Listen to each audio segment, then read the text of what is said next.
Seu like é muito importante. Agora vamos aos jornalistas, vamos ver o que é que eles falaram. Vamos lá, vai.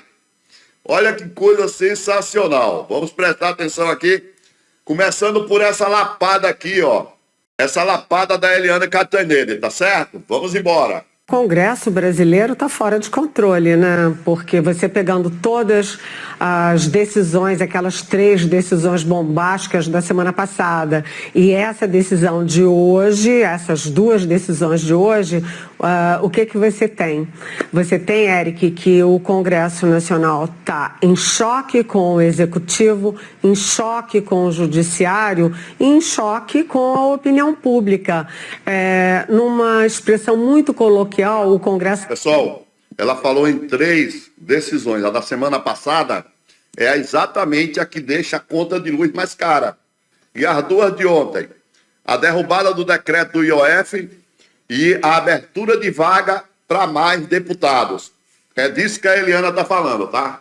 Está se lixando para a opinião pública, porque realmente o Datafolha, pesquisando, ouviu aí a sociedade brasileira e concluiu que 76% dos brasileiros e brasileiras são contra esse tipo de medida pelo óbvio.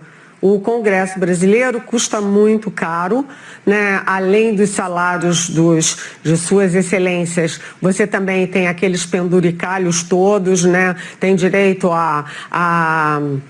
os líderes, por exemplo, têm direito a carro, têm direito a passagem, têm direito a moradia, têm direito a emendas. Tudo isso é um bolo de dinheiro no momento em que o Brasil tem bons indicadores na economia, de crescimento, por exemplo, de emprego, por exemplo. A inflação, apesar de estar um pouquinho acima do teto da meta, enfim, está controlada, não está crescendo e a grande questão é a questão fiscal, né? E o que o Congresso está fazendo? O Congresso barra todas as propostas para aumentar a arrecadação que o governo manda e aumenta gastos do outro lado, ou seja, faz o oposto do que tem que ser feito. O que você tem que fazer? Você tem que reduzir os gastos e aumentar um pouquinho a arrecadação. Não sei como, mas para equilibrar a questão fiscal. E o Congresso faz o contrário. Hoje eu conversei porque eu ouvi o relator, né, o discurso do relator, o parecer do relator Marcelo Castro, do MDB do Piauí, e o Marcelo Castro, ele estava dizendo, o judiciário, né, deu prazo para o Congresso e se o Congresso não fizesse, ia interpretar a Constituição. Pelo amor de Deus, a função do Supremo Tribunal Federal é exatamente interpretar e aplicar a Constituição. E, além disso, o Marcelo Castro acatou 2 emendas do senador Alessandro Vieira, de Sergipe, e nessas duas emendas, o senador Alessandro Vieira, com quem eu conversei, ele diz o seguinte: congela todo o orçamento para o Congresso com base em 2025 e tem que aplicar isso quando houver mais esses 18 deputados. Mas não funciona assim. Como é que vai funcionar? Como é que você tecnicamente vai congelar os salários, todos aqueles penduricalhos, né? E uma das coisas interessantes que o Marcelo Castro argumentou é que 7 dos estados que iriam perder, porque a ideia era você tira deputados de quem perdeu população e aumenta, né, de quem ganhou população.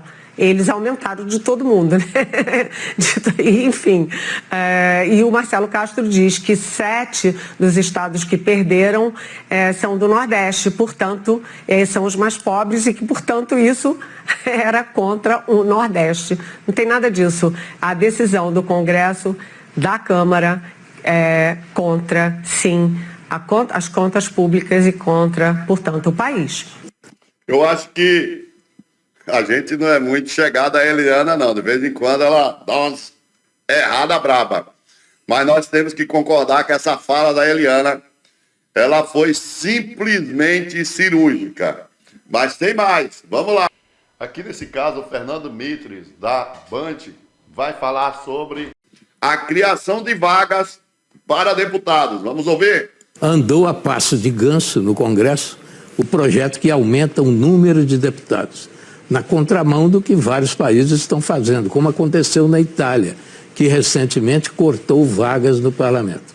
Aqui no Congresso, esse aumento de deputados pode custar 64 milhões por ano, acrescidos de mais do que isso, com a extensão da jogada às assembleias estaduais.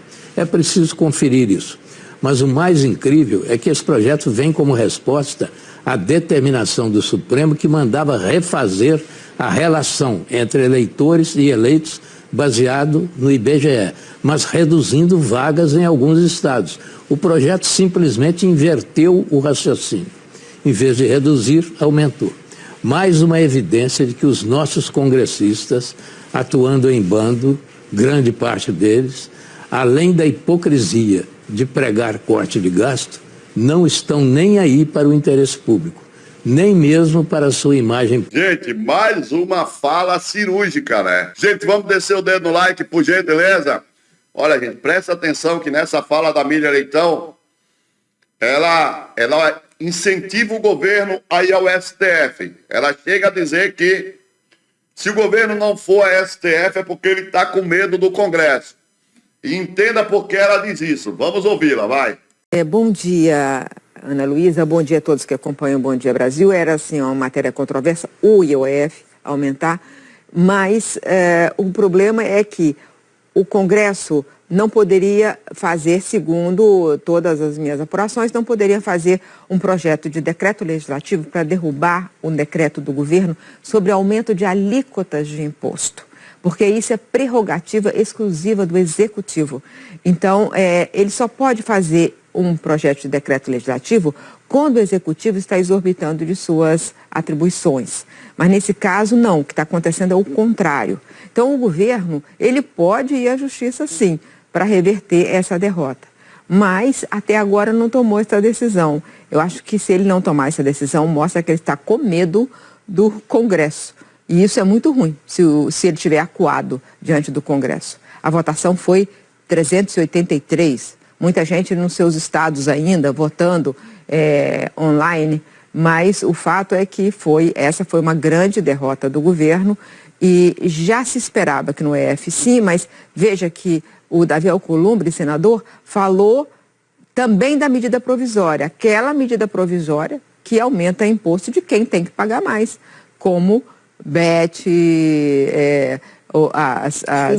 as fintechs grandes, enfim, isso já é outra matéria, mas ele já deu um sinal ali naquela fala, Ana Luísa. Ô Miriam, esse tipo de aumento de gasto é uma derrota, né? Para todos nós que, na realidade, pagamos essa conta. Exatamente, Ana Luísa. Se no primeiro assunto que a gente conversou é uma derrota do governo, claro, essa é uma derrota de todos nós. O Congresso tomou essa decisão de costas para o país. Qualquer consulta vai dizer que não, o país não quer, o contribuinte não quer pagar mais deputados. E depois tem esse efeito cascata que acontecerá nos estados. E evidentemente que isso vai provocar aumento de custos. Então, é uma ilusão pensar que você coloca 18 deputados a mais dentro da Câmara dos Deputados e não vai ter todos esses gastos, né? O gasto da representação, o salário do deputado, o gabinete, a transporte e tal, tudo isso, tudo o custo da representação, a moradia. Então, evidentemente, vai significar aumento de gasto. Então, no mesmo dia em que o Congresso votou relâmpago, fez uma votação relâmpago contra uma tentativa de aumento de arrecadação do governo, usando as suas prerrogativas de aumentar a alíquota do IOF, pode-se gostar ou não, mas essa é a prerrogativa do Executivo, o Congresso aumenta os custos e isso vai ser pago por todos nós, pelos contribuintes brasileiros. Uma decisão irresponsável. Mais uma sensacional, Miriam Leitão. E agora, meus amigos, nós vamos trazer Daniela Lima, da Globo News, ela traz informações exclusivas, agora não é mais, ela já passou, sobre Luiz Inácio Lula da Silva, e o couro vai comer. Vamos lá? Vamos aqui, vamos ouvir, tá certo? A Daniela Lima. Nós vamos começar agora a entender como é que foi a noite ontem dentro do Palácio do Planalto, depois que ficou evidente que a promessa, ou dita promessa feita ao líder do PT, ao líder do governo na Câmara e à própria ministra da Articulação Política, Gleisi Hoffmann, por Hugo Mota, presidente da Câmara, não seria cumprida. Hugo Mota havia sinalizado que daria ali cerca de 2 semanas ou até esperar o próximo semestre para votar o mérito da derrubada do IOF. Não aconteceu. De uma semana para outra, a coisa desandou. Eu vou começar a explicar para vocês exatamente qual foi o tom das reuniões que Luiz Inácio Lula da Silva teve ontem com integrantes de seu governo, integrantes plural, até altas horas da noite. Eram coisa de 11 horas da noite quando começou a ser possível conversar com os integrantes do primeiro escalão que estavam com o presidente da República. Os ministros de Lula veem o Congresso sabotando claramente 2026, numa aliança da centro-direita com a elite financeira para viabilizar um nome, para tornar a escolha de Tarcísio de Freitas, o governador de São Paulo, favorito do mercado, como a escolha mais viável para enfrentar o petista em 2026. A avaliação exposta a Lula ontem é a de que o Congresso, de fato, já se provou inconfiável, de que talvez ter devotado tanta confiança, em especial ao presidente da Câmara, tanto que o Lula, o Valdo vai detalhar isso daqui a pouco, vai falar hoje primeiro com o Davi Alcolumbre, com quem ele tem uma boa relação há anos, para depois falar com o Hugo Mota. Já o Valdo entra nesse assunto. Os ministros disseram, olha, o que eles estão fazendo não é estrangular o orçamento de 2025, implodir o orçamento de 25, eles vão implodir o orçamento de 2026. E o que é que se quer neste ambiente, presidente? Inviabilizar a reeleição desde já. Lula, e aí eu trago um segundo aspecto, dormiu convencido desta tese. Recebeu um telefonema de um de seus líderes no Congresso Nacional. O telefonema era, presidente, o que o senhor quer que eu faça? Pinto para a guerra ou tento acalmar? Lula disse a ele, para mim, basta. Não precisa ofender ninguém, gritar com ninguém, xingar ninguém, mas basta. Não dá para a gente se abaixar tanto a ponto de ficar exposto. Luiz Inácio Lula da Silva foi dormir ontem, como eu disse, consciente de que a base que ele tentou atrair com ministérios para o seu governo já desembarcou. A votação, a derrubada do IOF, não foi um fim em si mesmo. Ela representa, para o petista, até, digo, a noite de ontem, uma ruptura da centro-direita com o projeto de Lula à reeleição.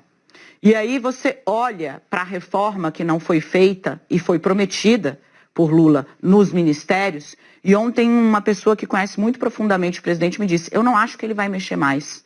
Talvez o Boulos, não sei.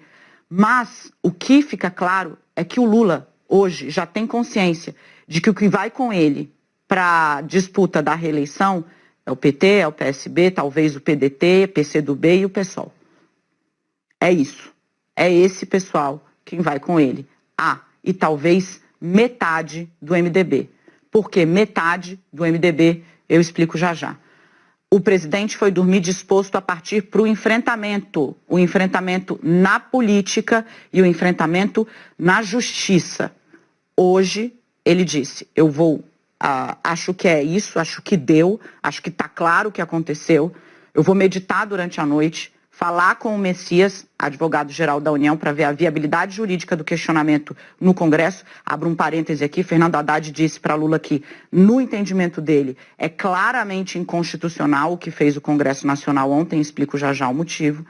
Mas Lula ia conversar com o Messias e hoje disse, meditaria, amanhã a gente vê em que tom vamos. Mas a disposição do presidente ontem era de ir para o enfrentamento, para defender, inclusive, a própria imagem. Se a gente conseguir passar adiante, a gente consegue mostrar para as pessoas o que realmente está acontecendo nesse país, como é que o Congresso Nacional está realmente se juntando para tentar meter a mão no nosso dinheiro. João Batista, o presidente Lula tem que bater de frente E não fazer igual o Pix, né? Vamos lá, vamos embora. Pois é. Então, gente, vamos lá. Muito obrigado, Maria Oliveira. Tamo junto, Sinésio Bispo.